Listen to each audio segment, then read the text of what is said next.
Hey guys, ಎಲ್ರಿಗೂ ನಮಸ್ಕಾರ. ಸ್ನೇಹಿತರೆ, ಇವತ್ತಿನ ಒಂದು ವಿಡಿಯೋದಲ್ಲಿ ಜಮೀನಿನ ವಿಷಯಕ್ಕೆ ಸಂಬಂಧಪಟ್ಟಂತೆ ನೋಡಿ, ಬಂಡಿದಾರಿ ಮತ್ತು ಕಾಲುದಾರಿಗಳ ಬಗ್ಗೆ ಒಂದಷ್ಟು ವಿಷಯಗಳನ್ನು ಇವತ್ತಿನ ಒಂದು ವಿಡಿಯೋದಲ್ಲಿ ತಿಳಿಯುವ ಪ್ರಯತ್ನ ಮಾಡೋಣ. ಪ್ರತಿಯೊಬ್ಬ ರೈತರಿಗೂ ಜಮೀನಿನ ದಾರಿಗೆ ಸಂಬಂಧಪಟ್ಟಂತೆ ಹಲವು ಗೊಂದಲಗಳು ಇರ್ತವೆ.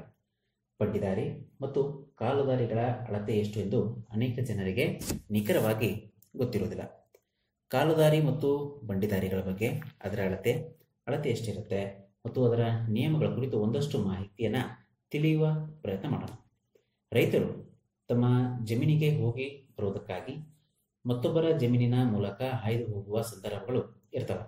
ಕುಟುಂಬಗಳು ಹೆಚ್ಚಾದಂತೆಲ್ಲ ಜಮೀನಿನ ಕೊರತೆಯಿಂದ ಬರುತ್ತಾ ಕಾಲುದಾರಿ ಮತ್ತು ಬಂಡಿದಾರಿಗಳ ಬಗ್ಗೆ ರೈತರ ನಡುವೆ ವ್ಯಾಜ್ಯಗಳು ಸಾಮಾನ್ಯವಾಗಿರುತ್ತವೆ. ಈ ಹಿನ್ನೆಲೆಯಲ್ಲಿ ಇದಕ್ಕೆ ಶಾಶ್ವತ ಪರಿಹಾರ ಎಂಬಂತೆ ಸರ್ಕಾರ ಈಸ್ಮೆಂಟ್ ಆಕ್ಟ್ ಕಾಯ್ದೆ ಜಾರಿಗೆ ತಂದಿರ್ತಾರೆ.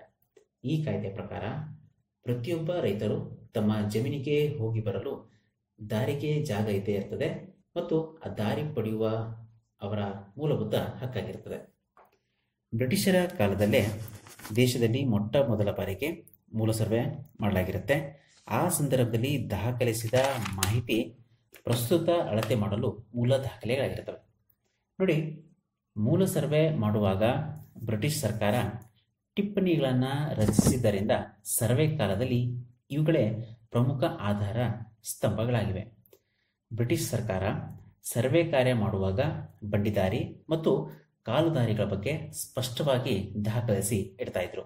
ಈಗ ಅದನ್ನೇ ನಾವು ಖರಾಬು ಭೂಮಿ ಎಂದು ಕರಿತೇವೆ. ನೋಡಿ, ಖರಾಬು ಭೂಮಿಯಲ್ಲಿ ಎರಡು ವಿಧಗಳಿರ್ತವೆ. ಮೊದಲನೇದಾಗಿ ಅಖರಾಬು, ಎರಡನೇದಾಗಿ ಬ ಖರಾಬು.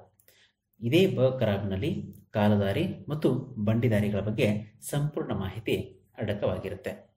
ಕರ್ನಾಟಕ ಲ್ಯಾಂಡ್ ರೆವಿನ್ಯೂ ಆಕ್ಟ್ 1966 ಅಂದರೆ ಕರ್ನಾಟಕ ಭೂ ಕಂದಾಯ ನಿಯಮಗಳು 1966ರ ಪ್ರಕಾರ ಕಾಲುದಾರಿಯ ಅಗಲ 8 ಅಡಿ 2 ಇಂಚು ಇರ್ತದೆ.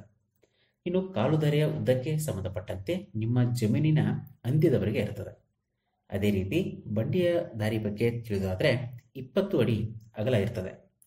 ಇನ್ನು ಬಂಡುದಾರಿಯ ಉದ್ದ ಬಂದು ನಿಮ್ಮ ಜಮೀನಿನ ಅಂತ್ಯದವರೆಗೆ ಇರ್ತದೆ. ಸ್ನೇಹಿತರೆ, ಬಂಡಿದಾರಿ ಮತ್ತು ಕಾಲುದಾರಿಗಳ ಬಗ್ಗೆ ನಾವು ತಿಳಿದುಕೊಳ್ಬೇಕಾದಂತಹ ಪ್ರಮುಖ ವಿಷಯ ಅಂತಂದರೆ ನೋಡಿ, ಬಂಡಿದಾರಿ ಮತ್ತು ಕಾಲುದಾರಿಗಳು ಸಾರ್ವಜನಿಕ ಸ್ವತ್ತಾಗಿರುತ್ತೆ.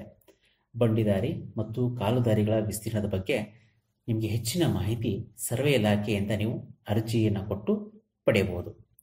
ಇದಾದ ನಂತರ ಬಂಡಿದಾರಿ ಮತ್ತು ಕಾಲುದಾರಿಗಳ ಬಗ್ಗೆ ತೀವ್ರ ಸಮಸ್ಯೆ ಇದ್ದಂತಹ ಸಂದರ್ಭದಲ್ಲಿ ಅಗತ್ಯ ದಾಖಲೆಗಳೊಂದಿಗೆ DDLR ಅವರಿಗೆ ಅರ್ಜಿಯನ್ನು ಸಲ್ಲಿಸಿ ವ್ಯಾಜ್ಯವನ್ನು ಇತ್ಯರ್ಥ ಮಾಡಿಕೊಳ್ಬಹುದು.